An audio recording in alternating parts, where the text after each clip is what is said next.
9th, 16th, and 23rd, 1887, a 4-night debate series. The title of the debate was, "Is Socialism Sound?" Angelique Richardson and Chris Willis from the University of London Institute for English Studies, when commenting on Besant's worldview, note, quote, "The socialist feminist Annie Besant joined the Marxist-based Social Democrat Federation, SDF, in the 1880s. Annie Besant met the founder of Theosophy, Helena Blavatsky, in 1890, and she quickly read Blavatsky's material.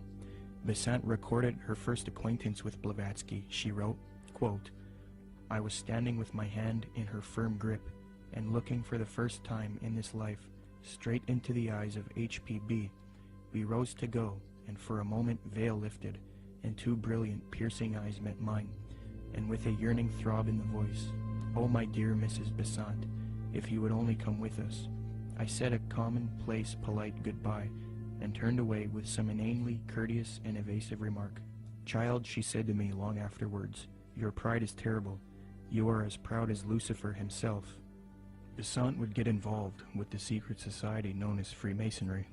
In 1902, she established the International Order of Co-Freemasonry, and then set up lodges all over the world with theosophic underpinnings. Theosophy, Freemasonry, and Marxism are all connected with the New Age movement. Besant would become president of the Theosophical Society in 1908. As I give you the history and lay the framework for the origins of the modern New World Order ideology and the New Age movement, it is important to note the role of Freemasonry. As previously noted, Theosophy and Freemasonry were somewhat affiliated in the late 19th century. In fact, Helena Blavatsky received an honorary degree of Apprentice Companion, Perfect Mistress, Sublime Elect Scotch Lady, from the Rite of Adoption. She was awarded with these titles by the 33rd degree Freemasons John Yarker, M. Kaspari, and A.D. Lowenstock. Here is a reprint of the Masonic certificate that Blavatsky received.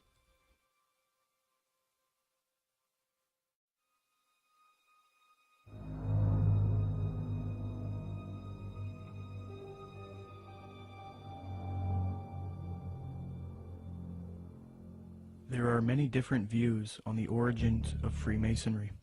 I will present the one which I feel is the most evidenced and well documented.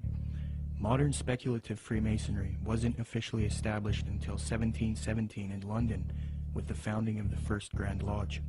Prior to that, there were Masonic lodges in the late 16th century.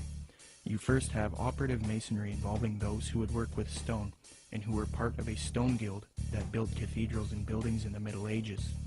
Around the 17th century, these operative Masons started accepting people into their craft who were not simply stoneworkers. Soon Masonry was not simply limited to stoneworkers. They then later developed into modern speculative Freemasonry of today, which involves secret handshakes, codes, symbolism, mythology, and legendary. The earliest documentation of the word Freemason is in the calendar of the coroner's rolls of the City of London. This is dated 1378 AD, edited by Reginald Sharp and published in 1913. Commenting on the origins of Freemasonry, Harry Carr remarks, quote, "It developed in Britain out of the building trades and fraternities, whose history goes back some 600 years in England. I do insist, however, that our present-day speculative Freemasonry is directly descended from the operative Masonry, whose beginnings we can trace back to the earliest record of organization among Masons in 1356. As far back as 1917, as modern Masonry was already 200 years old, people were recognizing the connection Freemasonry and Theosophy had. In the 1917 work, Heresies Exposed, W. Host remarks, quote, "Freemasonry viewed doctrinally is Theosophy." With respect to the previously mentioned Zeitgeist films and the Zeitgeist movement, I will demonstrate that after a thorough study into these teachings of Theosophy and Freemasonry, it becomes quite clear that this film and movement, which has captivated so many truth seekers, is nothing more than the externalization of Theosophy, Freemasonry, and the New Age to the public. This is important because if it turns out that Zeitgeist is leading people into Theosophical and Freemasonic ideologies, it means that rather than standing against the New World Order One World Government agenda, like the anti-New World Order movement is supposed to be doing, truth seekers are actually associating themselves with ideologies and organizations that are connected to the New World Order, which I will also demonstrate. I will now qualify this hypothesis since I have laid the foundation for Theosophy and Freemasonry. Theosophists and Freemasons, as part of their esoteric doctrine, taught that Jesus was the sun god, the S-U-N, in the sky, and that he was based on the age of Pisces within the zodiac. The Marxist Theosophist Annie Besant taught her students, quote, "Then the sun retrograded into Pisces at the time of the birth of Jesus Christ, the Pisces influence being shown by cures performed by stepping into pools of water, Christ choosing his first apostles from fishermen," unquote. Similarly, the founder of Theosophy, Helena Blavatsky, taught, quote, "Ichthus, a fish. Some of his early disciples were fishermen. Pisces, a conventional shape for the fish," unquote. The notorious Freemason Manly Palmer Hall taught, quote, "During the age of Pisces, the fish was the symbol of divinity, and the sun god fed the multitude with 2 small fishes." In another context, Blavatsky reinforces Theosophy's belief about Jesus, quote, "For the salvation of the world, this was the sun, shorn of his golden rays, and crowned with blackened ones, symbolizing this loss as the thorns. Jesus and even Apollonius of Tyana were but epitomizers of the history of the sun."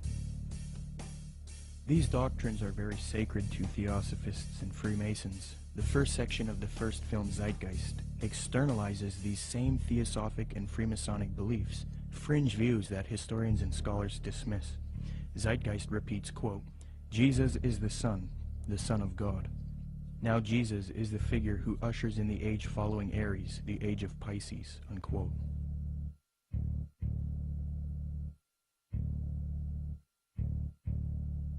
Now, noticing these parallels, one might think that Peter Joseph, the creator of Zeitgeist, was ignorant of the fact that he was indoctrinating people into Theosophic and Freemasonic ideologies. However, Zeitgeist is not only spreading these doctrines of Theosophy and Freemasonry, but Zeitgeist also associates itself with prominent Theosophists, Freemasons, New Agers, and occultists in their own transcript for the film, leaving little debate as to the connection it has to these groups. Zeitgeist listed all of its sources for the film in its online transcript, and among the names of people appealed to are Helena Blavatsky, the founder of Theosophy, the Freemason Albert Churchward, New Ager Acharya S., New Ager occultist and theosophical apologist Jordan Maxwell, the Druid Gerald Massey, Edward Carpenter, the socialist and acquaintance of Theosophist, Freemason, and Marxist Annie Besant, the Freemason Manly P. Hall, and the Druid Godfrey Higgins, who is associated with Helena Blavatsky. The fact that Zeitgeist chooses to associate itself with these prominent Freemasons, Theosophists, New Agers, and occultists shows us why the truth movement should avoid them. It is a well-known fact that these same esoteric organizations have openly stated that they wish to indoctrinate the public with their esoteric religious ideas and externalize their views to humanity, eventually resulting in a new world order for the age of Aquarius, which they all await with anticipation. Let me qualify this. As Theosophy grew, it produced another prominent woman named Alice Bailey, born June 6, 1880. She is one of the most influential Theosophists, and it was her who was responsible for convincing New Agers that humanity needs to make a one-world government and one-world religion for the age of Aquarius. In order to achieve this system, she deemed it necessary to teach humanity the religion of Theosophy and Freemasonry, the same doctrines that Zeitgeist is now spreading. Speaking on the spiritual war between esotericists and people who refuse to accept the New Age, she says, quote, "It will be fought largely with mental weapons and in the world of thought. It will involve also the emotional realm from the standpoint of idealistic fanaticism.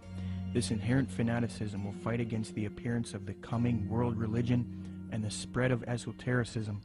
It must not be forgotten that only those souls who are on the probationary path, or the path of discipleship, will form the nucleus of the coming world religion.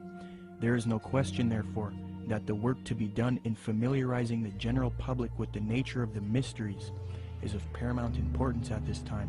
When the Great One comes with his disciples and initiates, we shall have the restoration of the mysteries and their exoteric presentation as a consequence of the first initiation." Alice Bailey also reveals that Freemasonry is meant to produce advanced occultists and is in accord with the theosophical goals. Quote, "The Masonic movement, when it can be, divorced from politics and social end from its present paralyzing condition of inertia, will meet the need of those who can and should wield power. It is the custodian of the law, it is the home of the mysteries and the seat of initiation. It holds in its symbolism the ritual of deity, and the way of salvation is pictorially preserved in its work. The methods of deity are demonstrated in its temples, and under the all-seeing eye, the work can go forward. It is a far more occult organization than can be realized, and it's intended to be the training school for the coming advanced occultists," unquote. The main source of Zeitgeist is Acharya S. She advocates one world system under the age of Aquarius. This is very interesting as the main source that this traces back to is Alice Bailey. You can trace this to one book in particular called The Externalization of the Hierarchy, which advocates this extensively and even openly admits this in the first few pages of that volume. In his book The Arcana of Freemasonry, the Freemason Albert Churchward that Zeitgeist appealed to gave the following admission, quote, "Can the unity of the world be accomplished by Freemasons? Yes, and by Freemasons only." There is a common misconception about Freemasonry, and that is that many people believe it is merely a friendly fraternity where men meet up to network and socialize.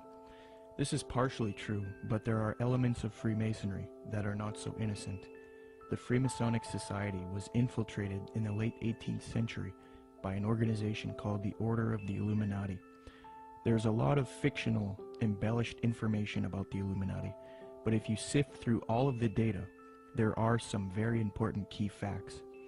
All historians will grant that the Illuminati certainly existed in Bavaria, Germany, and that it was founded in 1776 by a man named Adam Weishaupt. This organization was a type of revolutionary organization that sought political and societal reform. The order grew and became very popular. It was then outlawed by the patriotic ruler of Bavaria, Duke Karl Theodor. He issued 3 edicts against the Illuminati, the third being in 1787. Illuminati writings were discovered after raids of castles and arrests of members. These writings were then translated from Old High German by 2 men contemporary with the Illuminati, Abe Barrel and John Robison. The writings were published in their works Proofs of a Conspiracy and Memoirs Illustrating the History of Jacobinism. The writings revealed that the Illuminati wanted a one-world system ruled by them, the overthrow of religion, and the infiltration of Freemasonry to achieve this so that they could operate under another name and occupation.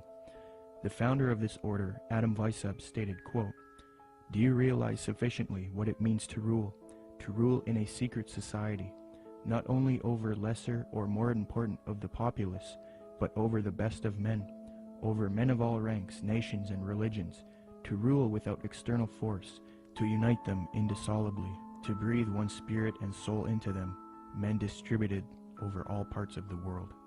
The prolific Freemasonic author and historian Albert Mackey reports, quote, "To give the order a higher influence, Weishaupt connected it with the Masonic institution, after whose system of degrees and esoteric instruction and of secret modes of recognition it was organized. The order at first was very popular, and enrolled no less than 2,000 names upon its registers, among whom were some of the most distinguished men of Germany. It extended rapidly into other countries, and its lodges were to be found in France, Belgium, Holland, Denmark, Sweden, Poland, Hungary, and Italy. The original design of Illuminism was undoubtedly the elevation of the human race, but it cannot be denied that in the process of time, abuses had crept into the institution, and that by the influence of unworthy men, the system became corrupted. So fused with Freemasonry in the 18th century was the doctrine of elitism and globalization, the overthrow of religion, namely Christianity. The question is, did the Illuminati cease to exist after it was outlawed in Bavaria, or did it live on? According to